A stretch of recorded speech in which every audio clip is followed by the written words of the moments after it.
सौरभ राजपूत और मुस्कान रस्तोगी की शादी 2016 में हुई थी। शादी के बाद उनके बीच मतभेद उभरने लगे। खासकर मुस्कान और सौरभ के परिवार के बीच संबंध तनावपूर्ण थे। इसके बावजूद उन्होंने अपने रिश्ते को निभाने की कोशिश की और उनकी एक बेटी भी हुई जो अब 6 वर्ष की है। 2019 में मुस्कान की मुलाकात साहिल शुक्ला से हुई जो एक स्थानीय युवक था। धीरे धीरे उनके बीच नजदीकियां बढ़ने लगीं और वे अवैध संबंध में जुड़ गए। सौरभ को इस बारे में शक हुआ और उसने मुस्कान का सामना किया। मुस्कान ने इसे नकार दिया, लेकिन सौरभ के मन में संदेह बना रहा।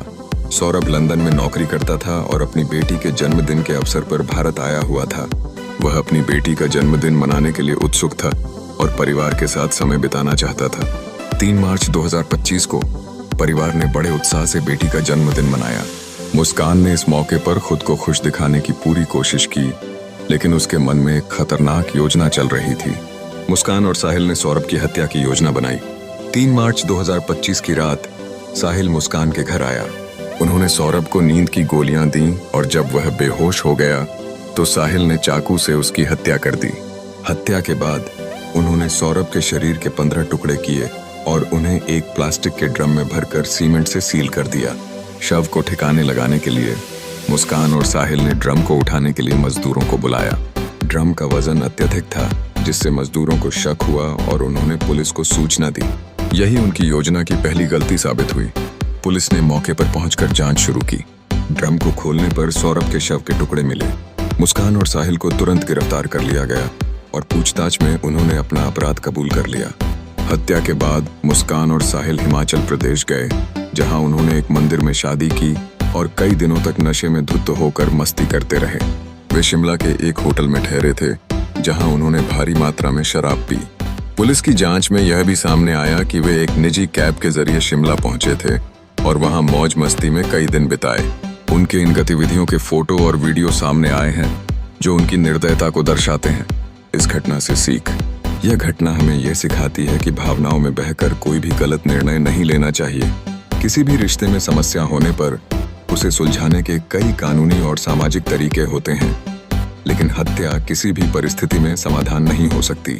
इस अपराध में मुस्कान और साहिल दोनों ही दोषी हैं और कानून के अनुसार उन्हें आजीवन कारावास या कठोर सजा दी जा सकती है।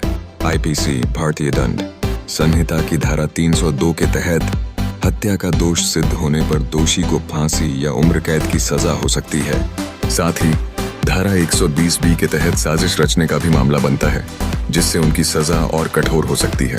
ऐसे मामलों से हमें यह सीखना चाहिए कि गलत रास्ते पर चलने से सिर्फ बर्बादी ही मिलती है। यदि कोई भी व्यक्ति रिश्ते से बाहर आना चाहता है तो कानूनन तलाक लेने का विकल्प उपलब्ध है, लेकिन अपराध की राह चुनना सिर्फ जीवन को और भी कठिन बना देता है। वर्तमान स्थिति: वर्तमान में मुस्कान और साहिल जेल में हैं और उनके खिलाफ कानूनी कार्यवाही चल रही है।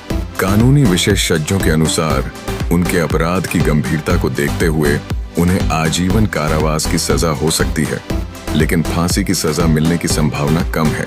पुलिस अभी भी मामले से जुड़े कुछ पहलुओं की जांच कर रही है, जैसे कि हत्या के बाद मुस्कान और साहिल की हरकतें और उनके संपर्क में कौन कौन लोग थे। तो दोस्तों, यह थी मेरठ हत्याकांड की पूरी कहानी, जिसमें प्यार, विश्वासघात और अपराध के तत्व शामिल हैं। इस घटना से हमें यह सीख मिलती है कि रिश्तों में ईमानदारी और विश्वास कितना महत्वपूर्ण है।